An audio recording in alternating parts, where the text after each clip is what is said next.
ఈరోజు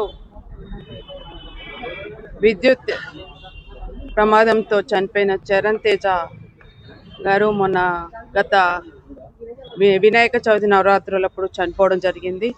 వారి తల్లి లలిత గారు, వాళ్ళ సిస్టర్ కూడా ఇక్కడ ఉండడం జరిగింది. చాలా బాధాకరమైన విషయం. ఏదైతే మంటపాలు వేస్తూ షార్ట్ సర్క్యూట్తో చనిపోవడం జరిగింది.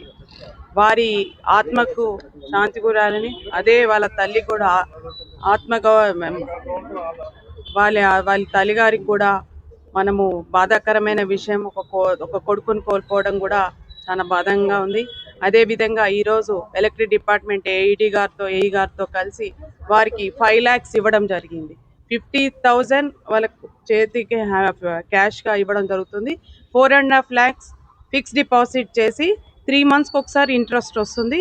5 years తర్వాత 5 lakhs కూడా వారికి క్యాష్ తీసుకోవాల్సిన అవసరం ఉంటుంది. కాబట్టి వారు కూడా ధైర్యంతో ధైర్యాన్ని కోల్పోవద్దని, వాళ్ళు ధైర్యంగా ఉండాలని మాకు కూడా చాలా బాధాకరమైన విషయం. ఆ టైంలో కూడా వర్షాలు బాగా పడడంతో ఎన్నో ఇన్సిడెంట్స్ జరిగినాయి. అందులో ఈ ఇన్సిడెంట్ జరగడం, అది కూడా మన బాగంబర్పేటలో చాలా బాధగా అనిపించింది. అంత చిన్న కొడుకుని కోల్పోవడం అనేది ఆ తల్లి బాధ అంటే కన్న తల్లికి తెలుస్తుంది. కాబట్టి ఆమెకు కూడా డబ్బుతోని అది కాదు, అట్లాంటి కొడుకు మళ్ళీ రాడు. కాబట్టి ఆమె ధైర్యంగా ఉండాలని ఆమెను కోరుకుంటూ, ఇంత తొందరగా మనకు ఎలక్ట్రిక్ డిపార్ట్మెంట్ ఏడీ గారు కానీ ఏఈ గారు కానీ తొందరగా ఎప్పుడు కూడా ఇంత తొందరగా రాదు. కానీ వారితో మనం కన్విన్స్ చేసి వారికి 5 lakhs ఇప్పించడం జరిగింది. వారికి కూడా నేను ఒకటే కోరుతున్నాను, ధైర్యంగా ఉండాలి. ఇంకో కూతురు ఉంది కాబట్టి మీరు ధైర్యం ఉండి ఆ పైసలు ఏవైతే ఇస్తున్నామో దాని 5 lakhs తర్వాత మీరు దాన్ని విత్డ్రా చేసుకోవాలని కోరుకుంటున్నాను.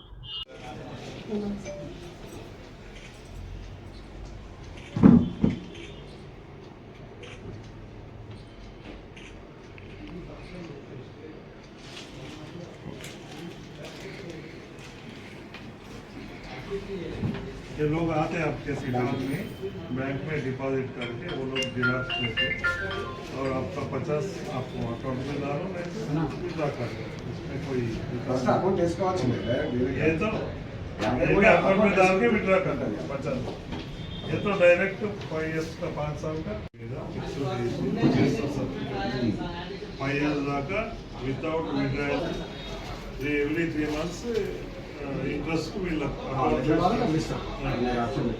3 months इंट्रेस्ट ఆ 50 వాళ్ళకి అవసరం ఉంటే విత్డ్రా చేసుకుంటారు, లేకుంటే అకౌంట్ వేసుకుంటారు. అంతే కదా. ఏమున్నా నేను 50,000 ఇప్పుడు వాడుకోవాలి, మిగతా ఇప్పుడు వాడుకోవాలి. అలా వాళ్ళు